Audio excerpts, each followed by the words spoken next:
మేము ఆదిలాబాద్ నుంచి వచ్చాం మేడం. లక్ష పైన ఉంటారు మేడం.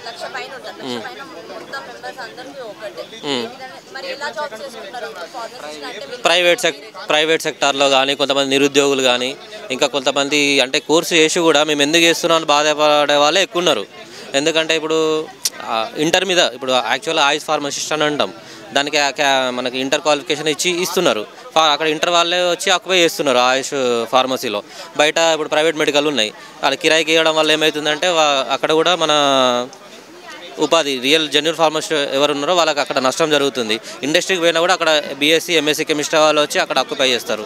ఇక కోడింగ్కి వెళ్ళినా ఎక్కడికి వెళ్ళినా కూడా అక్కడ అన్యాయం అనేది జరుగుతుంది. అసలు ఆ కోర్స్ అనేది తీస్తే బాగుండనేది, లేకపోతే ఆ కోర్సులను తీసుకొని నర్సింగ్ కాలేజీలో కన్వర్ట్ చేస్తే నెక్స్ట్ తరమన్నా బాగుపడుతుందని మా ఒక ఒపీనియన్. ఎందుకంటే 1999లో first recruitment, last recruitment complete అయింది 99లో వేశారు. మళ్ళీ 2017లో ఒకటి వేసారు, అది కూడా 200 మెంబర్స్నే ఫిల్ చేశారు.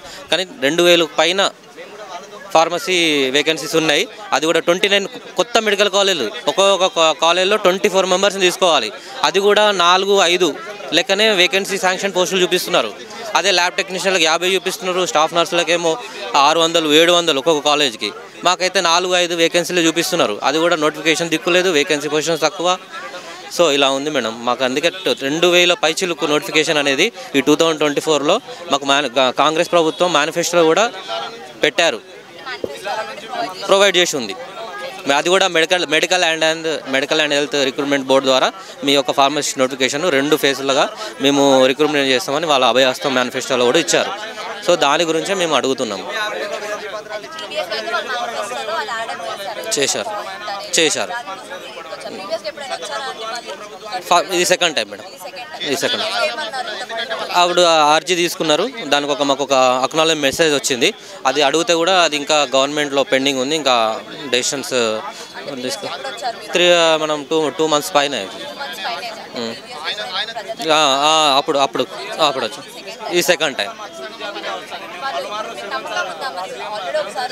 ఇప్పుడు nodal officer Divya Devarajan madam ఆదిలాబాద్లో వర్క్ చేసి వచ్చారు. ఆ మేడం మీద పూర్తి విశ్వాసం, నమ్మకం ఉంది. ఆమె ఉన్నదనే మేము సెకండ్ టైంకి వచ్చామన్నట్టు. ఆమె కూడా పాజిటివ్గానే రెస్పాన్స్ ఇచ్చారు. ఆఫ్టర్ కోడ్ అయిపోయాక వచ్చేటట్టు చేస్తామని చెప్పారు. అండ్ ఇంకా 3 నెలల నుంచి మేడం ఎన్హెచ్ఎంలో ఫార్మసిస్టులకి ఎక్సెప్ట్ ఫార్మసిస్ట్కి మిగతా వాళ్ళందరికీ శాలరీస్ పడ్డాయి. ఒక్క మా క్యాడర్కి మాత్రమే 3 నెలల నుంచి జీతాలు అనేది ఇవ్వలేదు. బడ్జెట్ లేదంటున్నారు మేడం. గవర్నమెంట్ డెసిషన్, అది ఆ క్యాడర్ వాళ్ళకి వేయాలని చెప్పి గవర్నమెంట్ డెసిషన్ ఇచ్చింది. ఇది మీకు చెక్ రిలీజ్ కాలేదు, అది అయిపోయినాక వస్తాము, అది ఎప్పుడైతుందో కూడా తెలియదు అంటున్నారు. అట్లా. అవును మేడం. ఫైనాన్షియల్ అప్రూవల్ పోస్టులు కొన్ని ఉన్నాయి మేడం. ఒక 500 జీవో నెంబర్ 35 ప్రకారం ఒక 500 పోస్టులు మనకు చూపించినారు.